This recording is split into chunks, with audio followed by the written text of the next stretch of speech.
So good evening, everyone. Good evening, everyone. Good evening. Thank you very much. It's really good to see you all. Welcome back for our capstone keynote panel with me, Beth Hammack, and Mary Daly. You'll note that Mary is not in the room. She is still in San Francisco, but was gracious enough to still agree to be on this panel. I'm really excited about that. I want to also welcome folks that are watching via live stream. This should be a fun time. So I'm going to do some introductions and then we'll get to the program. So Mary Daly is the president and CEO of the San Francisco Fed, and she is a Fed veteran. Before she was the president, she served as a research director at the bank, and she started work there in 1996. Before that, Mary was an advisor to the Congressional Budget Office, the Social Security Administration, the Institute of Medicine, and the Library of Congress. And she's also been a visiting professor at Cornell and the University of California at Davis. Now that's all pretty typical of a central banker, but some of you may not know that Mary dropped out of high school at the age of 15 and worked several jobs to help support her family. And then she went on to earn her GED and begin her career in economics, and then she did all the stuff that I just described. It's really a remarkable background. So Mary, thank you for joining us. My complete pleasure, thank you. We are also joined by Beth Hammack, and Beth is a Fed newcomer. She was appointed the Cleveland Fed president just last year. She has 30 years of experience in finance, capital markets, and risk management, so she's perfectly suited for the conference that we've just been experiencing. Just before joining the Fed, Beth was co-head of global financing at Goldman Sachs, where she was a member of the management committee. And Beth has also worked closely with US policymakers as chair of the Treasury Borrowing Advisory Committee and as a member of the Financial Research Advisory Committee and the Treasury Market Practices Group. Beth, welcome. It's really good to have you as well. Thanks so much. Thanks for having me. So to kick off the discussion tonight, I decided we were going to do this Atlanta style. And so one of the things that we do in Atlanta is we like to ask our panelists, and actually we do this for all of our staffers, on their very first day, we ask them to do three things. We say, tell us your name, tell us where you grew up, and tell us an interesting fact about you that you don't think that people knew. So that's what we're going to do right now. So Beth, we'll have you go first. I get to go first. I don't know that it's an interesting fact, but my first job that I ever had was working in a video rental store back when those existed. It was not Blockbuster. Blockbuster? It was not Blockbuster. It was West Coast Video of Wayne, Pennsylvania. Wow. But we did have a sign that said, "Be kind, rewind." Which is very important. You got to do that. It's very important. You definitely have to do that. So thank you. So Mary, what do you have for us? Well, I have two things, Raphael, since you actually started with my GED. First of all, you now know I have one, but I also still have their certificate. Here it is. I used it very nice. At a commencement speech I gave. But the other thing you may not know is that I like to weld, and I do welding as a hobby. I make sculptures, other things. I do not take commissioned pieces, so please don't ask me, but I do still enjoy it and do it regularly. Well, that's fantastic. Do you have a website where we can see this stuff? No, I have a house you're more than welcome to come to. All my friends and neighbors and anyone who comes to the house, if my wife hasn't already captured it, then you can take it, and all I wish is that it has a happy home. Well, I will make sure that I come see those things next time in San Francisco. That'll be great. Thank you. And I guess I have to do this too. When we did the pre-discussion, I told them I was going to ask the question, but then I realized that when we do this with our staffers, when Cheryl and I meet our staffers on the first day, we participate as well. And we have a rule that you can't repeat an interesting fact. And so Cheryl is here. I should have had her sitting in the back so I couldn't see her scowl if I picked a bad one. But I'm going to say, when I was a child, I was actually a model for some plexiglass skateboards. So there's a photo shoot with me and my sister doing our skateboarding. At what age?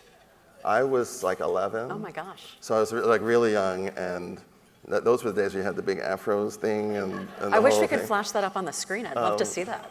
Yeah, that's why we don't tell people what we're going to do beforehand, because we don't want that to happen. So now I think we're checked in. I think that's very good, so thank you for that. So let's start with just some of the process of doing monetary policy and preparing for that.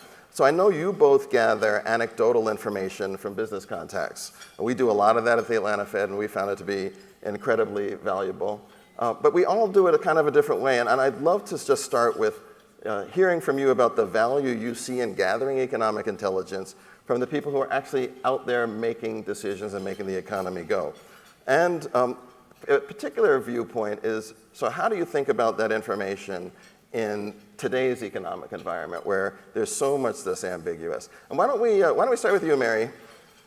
Absolutely. So, you mentioned that I've been working at the Fed since 1996, and one of the very first jobs I had at the Fed was to captain the Beige Book for the San Francisco contribution.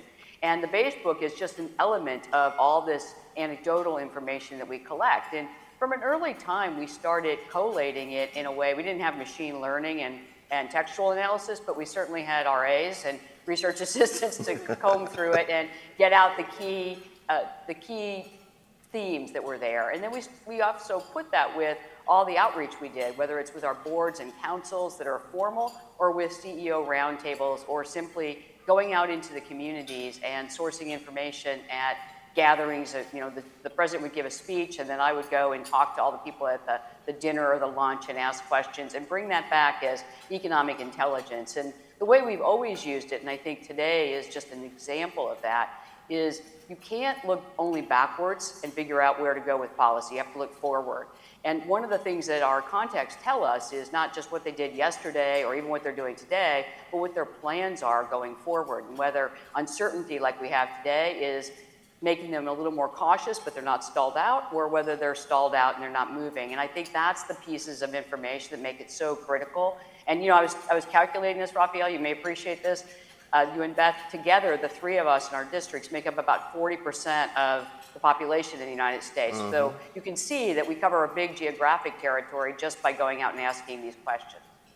So that's exactly right. Beth, how are you experiencing the intel from the field? Yeah, we have a very similar process. We have a number of business councils that we meet with on the FOMC cycle. We try to stay engaged with them in more casual ways. I go out and walk through the district, tour different facilities and plants. And sometimes when I go out and we have these meetings, we'll do a tour of a plant. We sit down and talk with management. We hear about, like Mary said, how they're thinking about things. But sometimes we'll also have a lunch with the employees and understand their perspective and how they're seeing things. And I do find that the information, particularly right now, is really valuable. We take all of that data that we have in our Beige Book and we compile it into what we're calling source indices. Which really tries to quantify all of it into diffusion indices about growth, employment, inflation. And what I find right now in talking to contacts is I really started asking them more very specific questions about how are you changing your business? What decisions are you making today that are different than you would have made 3 or 4 months ago, or you thought you were going to make 3 or 4 months ago? Because I do find that with all of the ambiguity that's out there, it's really important to make sure that we're separating the emotion from the actual impact that's going to flow in through in the numbers. Both are important, but I think for the data and positioning us on the forward, that's what's going to matter. Yeah, well, I think that's exactly right. Our bank, we actually have carved out a staff group that we call our Regional Economic Information Network, and their job is really just to go around and talk to people and do it in an unstructured way to really learn what's on their mind, what they're worrying about, how they might be thinking about reacting to it and responding to it. We've been doing that for a while. It's been super useful. And then to your point, Beth, we're actually trying to be creative about how you compile this information. So we've actually started doing textual analyses, trying to apply AI and other methods to see if we can tease out patterns in how people are talking that might demonstrate important shifts. Because the data that we all rely on is backward looking, is not going to show those changes for quite some time. So if there are ways to identify that early, that can be super useful. And in today's environment, where there's so much change that's happening, and it's unexpected change in a lot of regards, trying to just know where people are and how they're thinking about what they might respond or react to is super important. We've been experimenting with the machine learning as well on the textual analysis. And one of the things that I find really helpful is it's a good check because you can read it and you take something away from what you read, but having that analytical check when the machine goes through and counts up the number of times that people are worried about prices or other pieces of it helps to really make sure that you're listening and hearing the real messages that are out there, not just the most, because some of them are pretty, as you both know, some of them are pretty punchy, the anecdotes that you get through these. Very punchy, Yeah. and you want to save those for the right moment. Okay. So we talked about how you collect the data. Now let's talk a bit about sort of what that data has allowed you to think in terms of a policy stance. So given all the ambiguity that's out there, all the change, like how do you think about your policy stance? And if you had to articulate a reaction function or an intellectual framework for moving forward, like how would you do that? Beth? For me, it's really about understanding where we are and where the economy is headed, and trying to make sure that we are setting policy in a way that is supporting both sides of the mandate, and that we're really taking into account a variety of factors. And so for me, it's about starting with the backward-looking data, understanding how we're entering a particular period, coupling that with the analysis, the stories, the conversations that we've had with board members, friends, frankly, people who are on other nonprofit boards I sit on, hearing the different viewpoints there. And then I look at what's going on in the financial markets. And for me, looking at the financial markets, which is something I spent a lot of time doing in my prior life, is helpful because it does impact, or it can impact, households and businesses and how they're thinking about the decisions that they're going to make. And so particularly when you look at things like the wealth effect, the stock market can have a big impact. Now, you don't care about the stock market for the stock market's sake. You care about it in terms of, is that going to mean that a business owner, a small business owner who's looking at their portfolio might make a lower investment in their business because they're more worried about where they are. And so it's really about that transmission mechanism into the real economy and trying to tease out those differences. And Mary, what do you think about that? So, it's interesting. I've been looking back on this and asking, because I get asked this question a lot, and I go back to, okay, what is the reaction function? And at a fundamental level, it doesn't change from period to period. I'm reacting to the incoming information, and what my projection says is how close we're going to be to our goals. Now what really matters though, and how you contextualize it to the moment, at least in this moment and all other moments I've been through, is you have to think about how far are you from your goals when you start, and whether the sensitivities in the economy are higher or lower because of where you start. So when we were locked down at the zero lower bound and inflation was running below 2%, we had a lot of room to wait while the labor market went faster than we thought it could, because we didn't have the penalty of that boosting inflation. There wasn't that direct link that we were concerned about. Now, with inflation already printing above target and having done so for a while, I'm highly sensitized to the idea that any increase in inflation or uncertainty about inflation could cause that to be a stickier process. So I would say the reaction function stays the same, and the weights on the incoming information, because of these sensitivities, change. Ultimately, right now, the way I think of it is we could do scenarios, but there are never sufficient numbers of scenarios, all the permutations that could possibly happen to cover the world. So then the best way we can communicate to the outside world, at least from my perspective, is to say, look, we're watching the data and we have a little time to be patient because we've got policy in a good place. We're sort of in center position. So my reaction function is stay in center position and then be prepared to move agilely, but not abruptly or quickly when we don't need to, because we don't have enough information to really bring those confidence bands in. And that's sort of a longer answer than a simple reaction function one might want to write down, but I think ultimately it's the right one for today. Well, I think just both of you have talked a lot about context being very important, and the idea that you need to understand how a particular data item or data point or policy proposal is going to be received by the agents in the marketplace. I was a psych major, an econ undergrad, and I've just really been almost beaten over the head with the reality that most people do not have a utility function that they tease out before they make every decision, right? And that there's a a mindset or a feeling or an emotion that drives how much people will take on board things. And the art of policymaking is really figuring out how much that reality and those experiences should shape or cause you to move your projections away from what a model might say you want to do. Because none of us is, like, as much as I hate to say this, none of us is purely economic man. And so we all need to be thinking about sort of where is the adjustment going to be made. And that's something that I know I struggle with and I wrestle with our team. And the other thing I would say is I've moved a lot more to crowdsourcing. So like in our bank, I try to get the opinion of every economist. And I want to hear them sort of in their unfiltered way because we have a lot of smart people who are all watching it, right? They all have a view, and I may miss something if I don't really try to tease that out, and that's been quite important. All right, so now that we've talked about framework and all that kind of stuff, let's talk about outlook. And how are you thinking about creating an outlook? Like, do you have one? And if so, how would you characterize it? Beth, where would you say on that? So right now I'm operating in scenarios. I'm thinking about kind of the way things could unfold.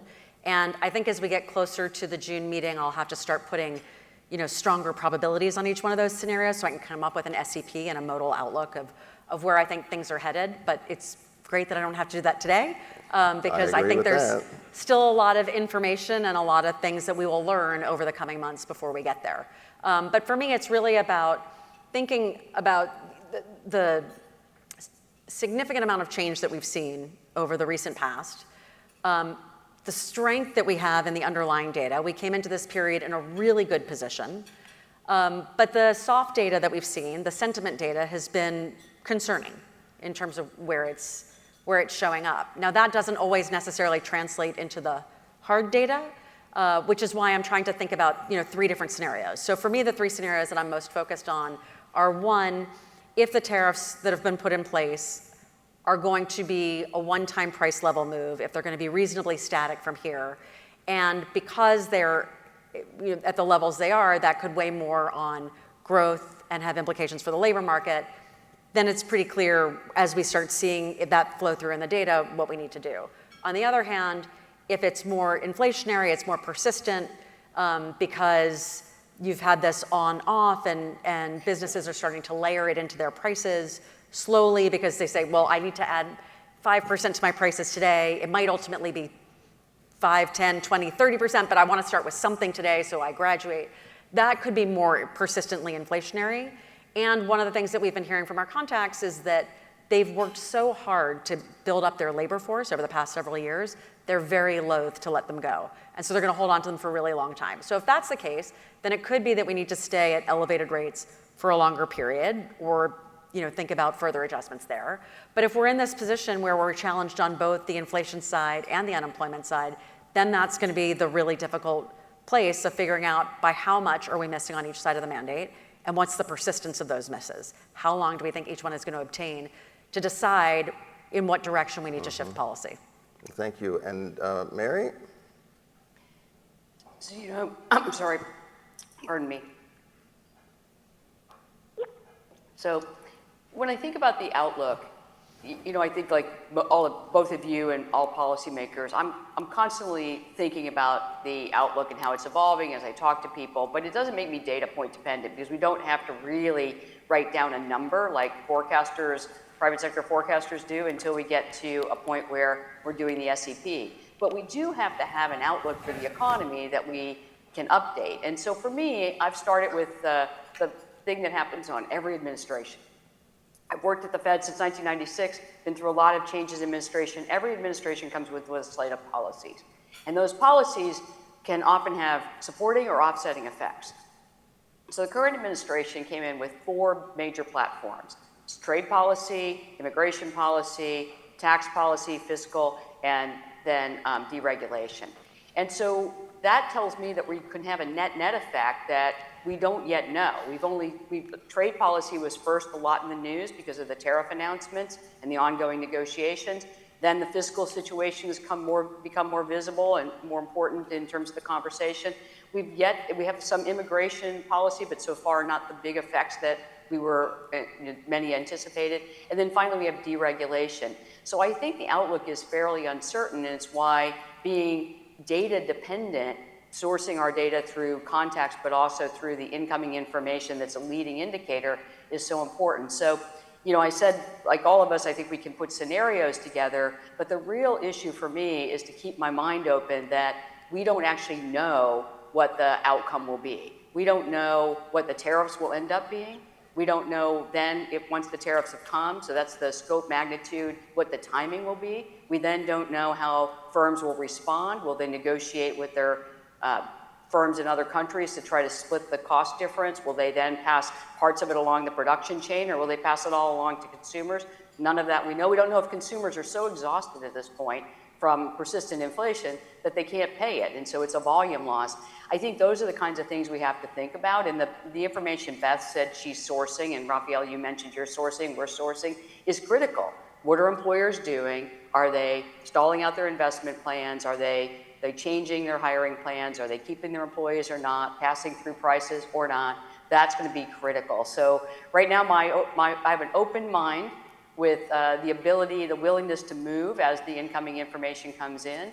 I think in central banking, you could face a situation where our goals are in trade-off, but you also know there's a lot of other things that could happen, and you have to be prepared to move to either one or any of them as the data evolves. So it can be an unsatisfying answer because everybody wants precision, but if we had precision, we wouldn't have uncertainty. So it's about just keeping on the open mind as we navigate through this. But my outlook isn't gloomy at this point. It's just thoughtful. So yeah, I would say I don't have a recession in my outlook today, but I think the question that I keep asking myself is, when will we be at a point when business leaders and consumers will feel comfortable enough to make the big investments that really drive sort of a lot of the aggregate economy? And so my outlook is on some level almost an assessment of when I think that point will be, or when we'll start to see elements that start to clear up. So at the beginning of the year, when I talked to businesses, they thought by this time of year there'd be clarity on a bunch of stuff, right? What the tariffs were going to look like. They'd have a sense of how immigration policy was going to be affecting their ability to build a workforce. They'd have a sense of some of the geopolitics sorting themselves out. And they'd see sort of the broad contours of a deregulatory agenda and start to see those things move. I think what I've heard is they don't see that any of those has reached a point of clarity. And in fact, the things that have been the most high profile, clarity is moving further into the future. If you think about trade policy, these 90-day moratoria, as negotiations are happening, China got a 90-day with a different beginning point, so you're not going to have clarity there. And that has caused me to really feel like we're going to see businesses and households wait. They're going to let go along as they can, but the big, bold investments in technologies or productivity-enhancing things won't be here. And what that means is that we're going to not have a clear direction of how the economy is going to evolve.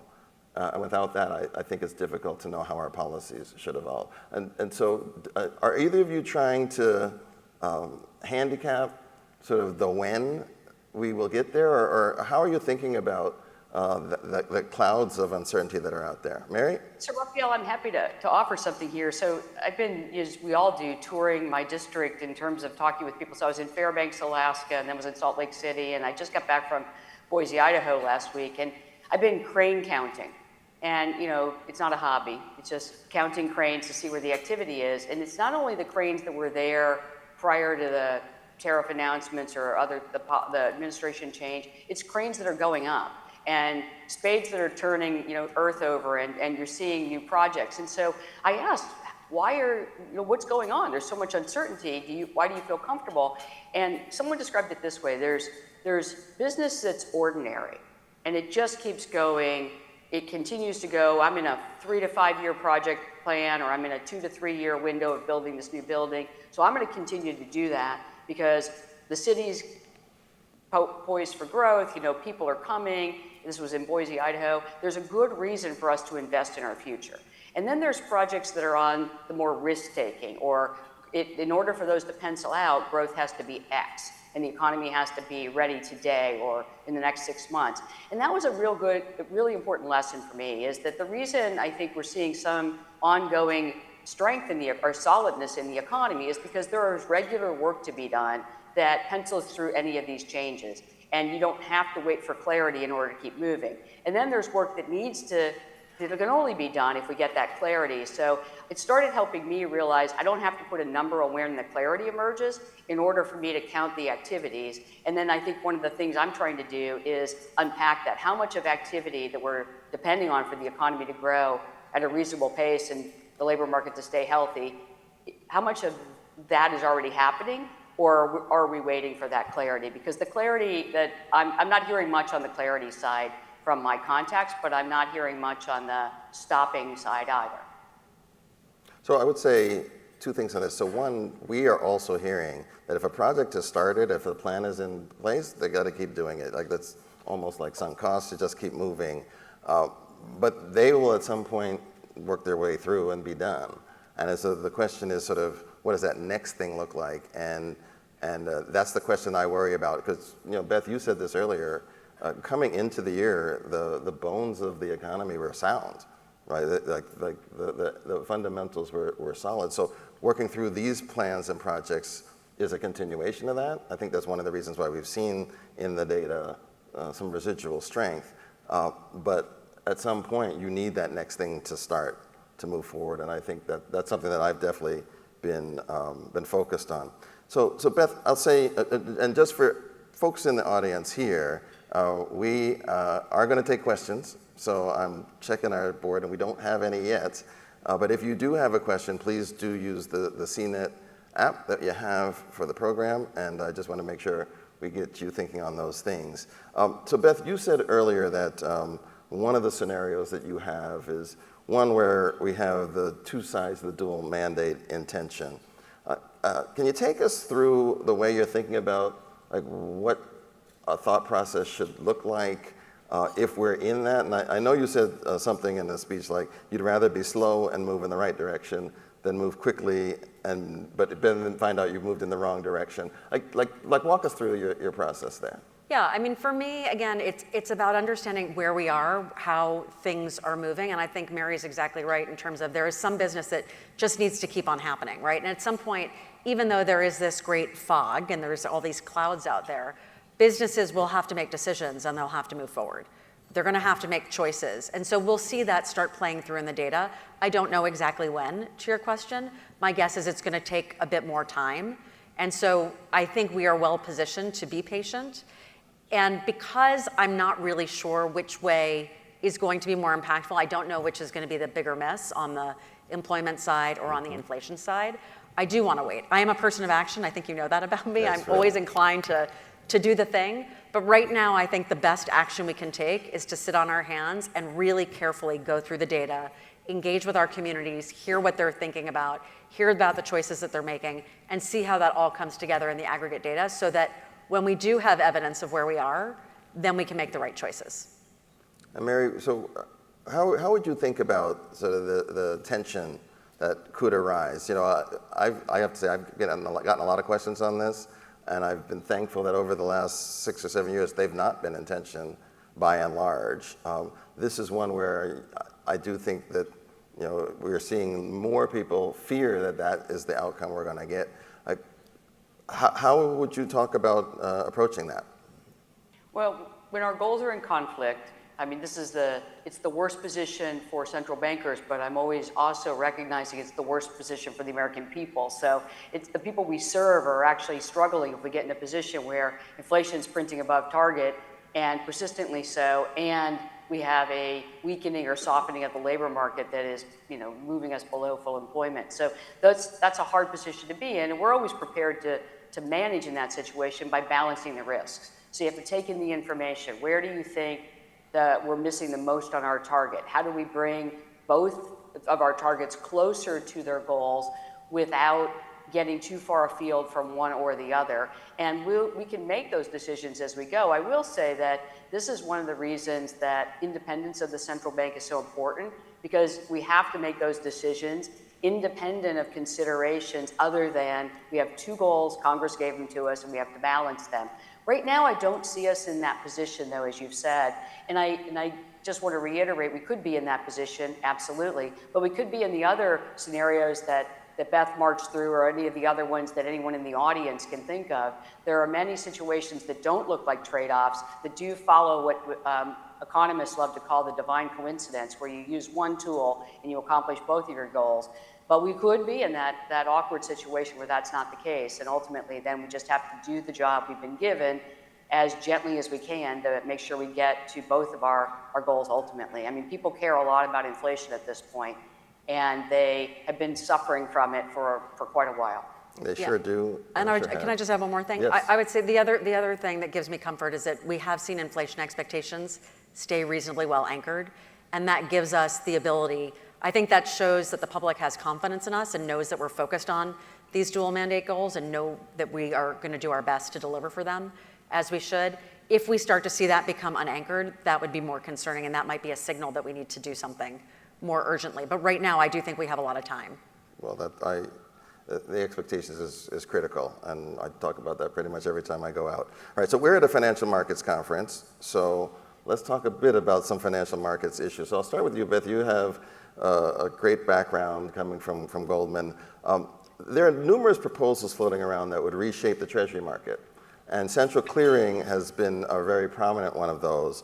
Now, there have been fits and starts in moving that forward, but there seems to be a lot to recommend it. Can you talk a little bit about what you think about central clearing and Treasury markets, the pros, the cons, and where you think we should go? Yeah, I'm very excited to see that we've gotten a little bit more time before that's going to be implemented in the markets. There was a delay put in, so it'll be middle of next year that central clearing will begin. I thought the discussions that we had yesterday and this morning were excellent in really working through a bunch of the issues and what's been happening in the Treasuries market. Obviously, it's a critically important market for all of the public. It really is the baseline rate against which all borrowings and savings are measured.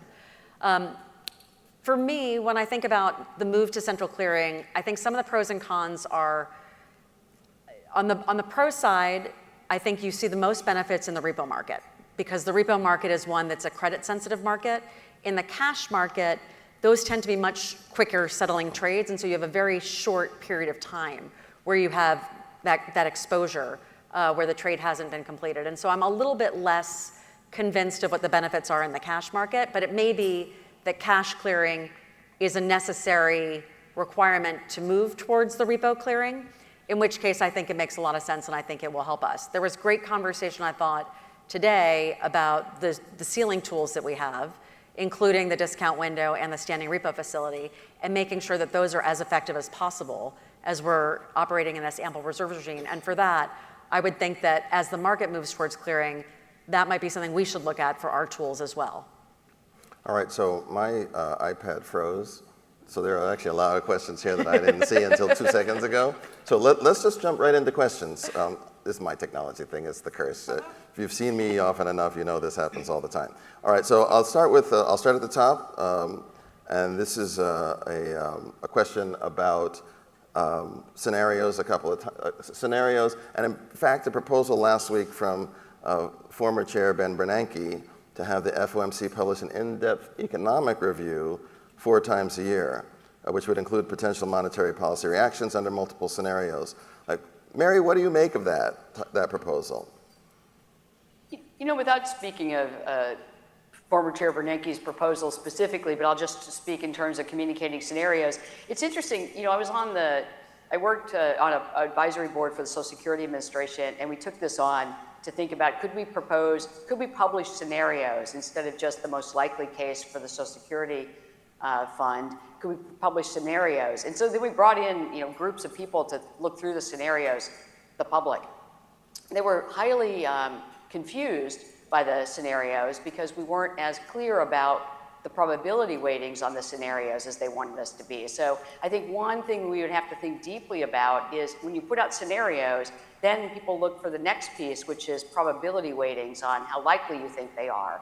And ultimately, I go back to, I mean, I like the idea of sharing more information. It makes sense. But I'm also recognize that we have to go back to a fundamental question.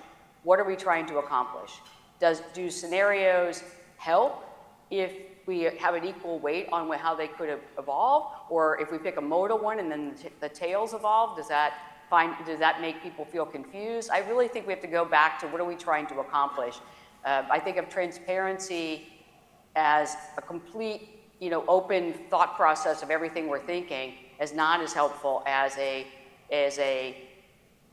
really well-reasoned, here's something if this extreme happens, here's something if this middle thing happens, here's something if this other tail risk happens. But then, of course, you have to help people understand the distribution of risks attached to those. So I guess I need to do more thinking about this, but we've been thinking about this as an FOMC, as you all know from reading minutes and transcripts for a while. And it's a hard thing to do. It makes a lot of sense in practice, but as Beth just walked through, she's got 3 scenarios that you started, Beth, I think, by saying these are my main scenarios. But then we can easily get to a place where we can think, and I'm sure you'll do this over dinner and drinks, where there's other things that can fill in that fabric. So I'm just offering that it's a hard thing to do, even though I think it could be the right thing to do. I think the conference at the end of last week was great in terms of just putting out some really provocative ideas and getting me to think differently about how can we communicate more effectively to the public. And I do think it would be helpful if we had some tools to do that. I think practically getting the committee to agree on one consensus forecast or even a couple of different scenarios is going to be really challenging. And I do worry that just putting out lots more information might not actually guide the public in the right way. To Mary's point, they may not be able to process it, they may not be able to understand it.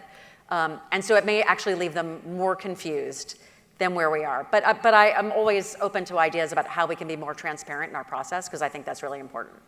I agree with both of that. This is a really difficult thing. We want to make sure that the new information is actually information and not just stuff that adds just to the mix of things floating around. And when you have a committee of 19 people, getting to one forecast that everyone would agree to speak to, I think is a huge challenge. And we'd have to figure out how to even talk about these things in ways that would be useful. All right, so next question. We all have offered reasons why it's valuable to wait until we have more information and uncertainty resolves. What developments could prompt you to act while uncertainty remains high? Or are there any?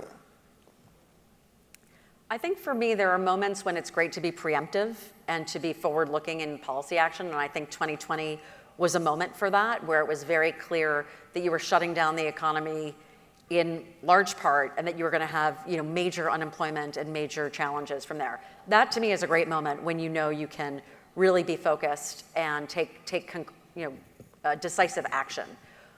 While we have the uncertainty that we currently have, I think it's very difficult. So I don't know that there is something amidst this uncertainty. My guess is the longer that we live in this period of policy fluctuation, I guess I'll call it, we will start to see businesses making decisions, and that will flow through. And so it may still feel like you're at this high level of uncertainty, but underneath, businesses are going to continue to make choices, and we'll see that flow through. And so that will be a signal for how they're handling it and how they will likely continue to handle it, at which point we could start to take appropriate action if we knew which way to go. All right, thanks, Beth. Mary, I'm going to go to a different question for you, because this is one I think is actually quite interesting. Can you speak to the difficulties in the labor market for recent high school and college graduates, the folks that are seeking that first rung on the ladder? Is the market for young people more frozen than for others? And can you contrast skilled trades versus English majors? Sure.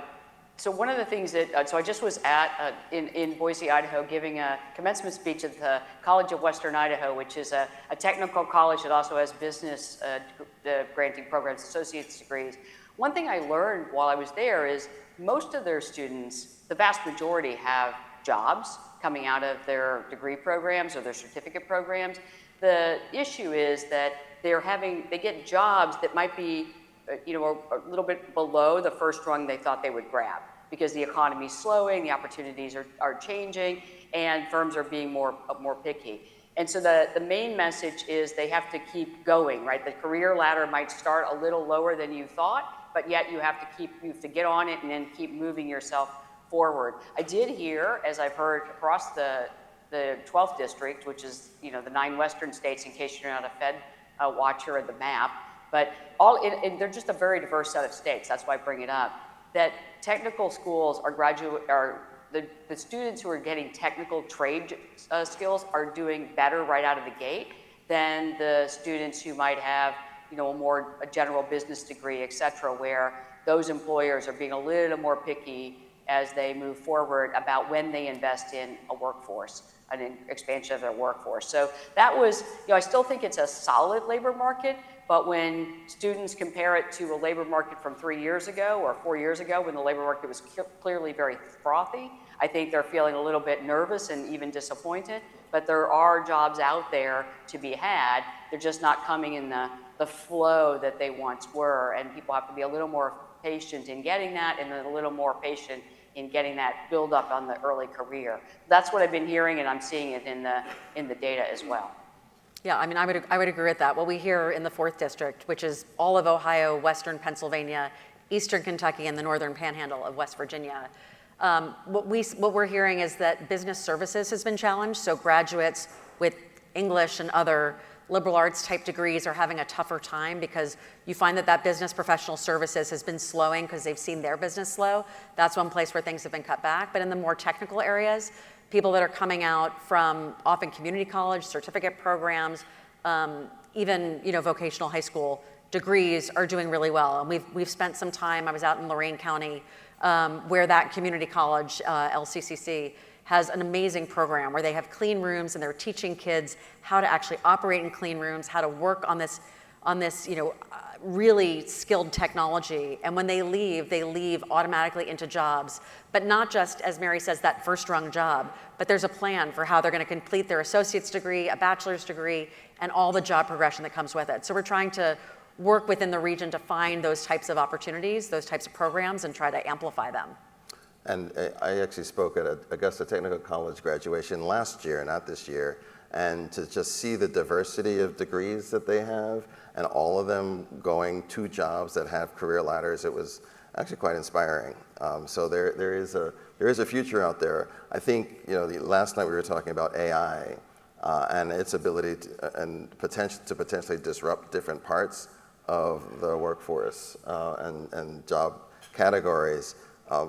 We will have to watch that moving forward. Yeah. And I think that'll be an important thing. But a lot of these technical jobs, I think, are going to be resilient in the face of that, which should be quite interesting. And can I just give a shout out to one tool that we've developed alongside the Philly Fed, which is called the Occupational Mobility Explorer, which actually allows both individuals and businesses to look at what, in their region, in their area, what jobs the skills that they have, they're eligible for or should be thinking about in the progression that they can look at. So there are tools out there and resources to help people find their way and find that path. It also helps employers to figure out how should they be marketing opportunities, what areas should they be looking for new employees. So great work that's being done on that. That's very good. Well, we have 90 seconds left. 90 seconds, wow, okay. Well, I was told, look, we're the last thing before dinner, and it's 7:45, and we're supposed to get out at 7:45. So I will ask this question, and I'll open it up to whichever of you would like to answer. What are the conditions in which a central bank should intervene to stabilize government bond markets? That's a great question, Raphael. Should I go to another question? No. I think it's an uncertainty. I'd love to say if Beth wants to answer the government bond question. Okay, I will take this question because I was a market participant for a lot of years, and I will tell you that market participants are prone to see volatility and to see a change in liquidity and immediately say, oh my God, the Fed needs to get involved. If you looked at what happened in August 5th of last year when the Japanese markets had a big wobble, there were plenty of people who said the Fed needs to get involved. I think there has to be an incredibly high bar for us to intervene in the markets.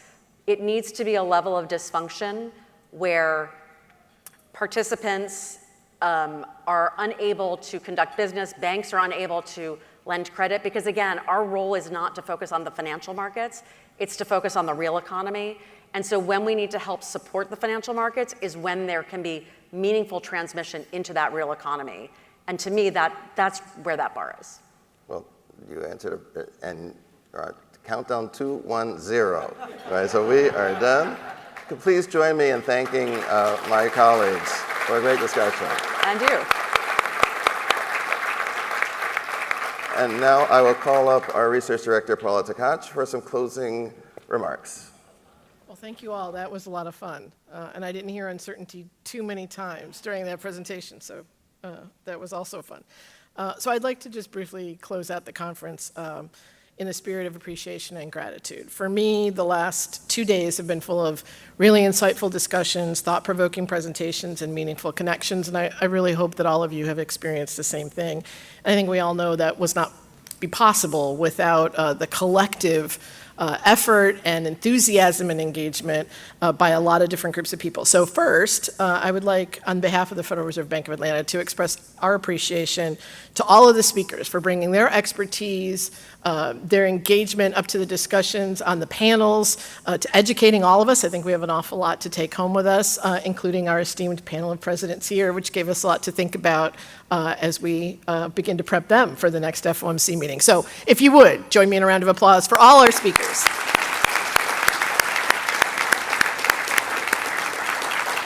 Secondly, I'd like to thank all of you here in the room. Our conference would not be what it is, these discussions and meaningful interactions, without all of you putting your questions in CVent, presenting them to the panels, challenging each other, and engaging outside of our conference sessions, and again, taking back what you've learned to interact both with us and with your colleagues and stakeholders as you move forward. So again, thank you all on behalf of the Federal Reserve Bank of Atlanta. We're very, very grateful for your attendance here and your participation.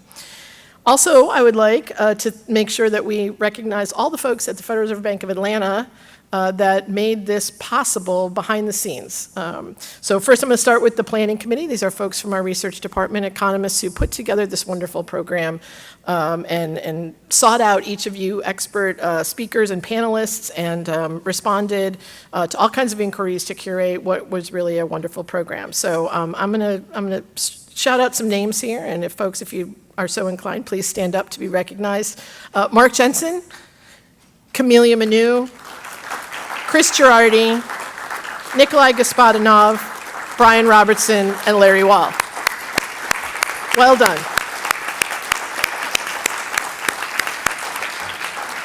Secondly, we've also are incredibly grateful to the folks behind the scenes who pulled off all of the AV, the tech, the law enforcement, the events management, the wonderful food on the tables, the moving the reception inside the other night when it was very, very hot.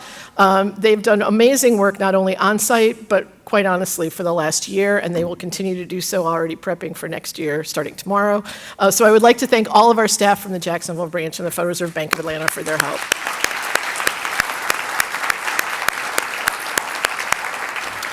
And finally, I know many of you who are on the program have interacted with our conference coordinators, and many of you participants in the room as well, things related to travel organization, prep calls, all manner of logistical things. And so I really want to call them out specifically. They are our primary cat herders, our problem solvers, our magicians in some cases, and those folks are Sandra Gazzoni, Kim Z, and Jenny Cater. So thank you so much, ladies. Really appreciate it. Awesome. Okay, some logistical things that I've been asked to get across. Tomorrow, breakfast will be served from 6 to 10 a.m. Shuttles to the airport are available at 4 a.m. See the registration desk if you would like to sign up. We would love to get your feedback on the conference and ideas for next year. There is a survey in your app. In the Federal Reserve Bank of Atlanta, we have a tradition of having a closeout question in our meetings, and oftentimes we ask every day on the regular, meeting participants to say, what did you notice during this meeting? And so I ask you, as you think about responding to the survey, what did you notice here? What did you particularly appreciate? What might be different about this conference that you would really like to see continue? What are some suggestions for improvements that we could do to make this an even better experience for you as our audience? And then last but not least, next year, please put it on your calendars. We will be reconvening here May 17th to 20th for our 30th Financial Markets Conference. So we look forward to seeing all of you back again next year. Thank you.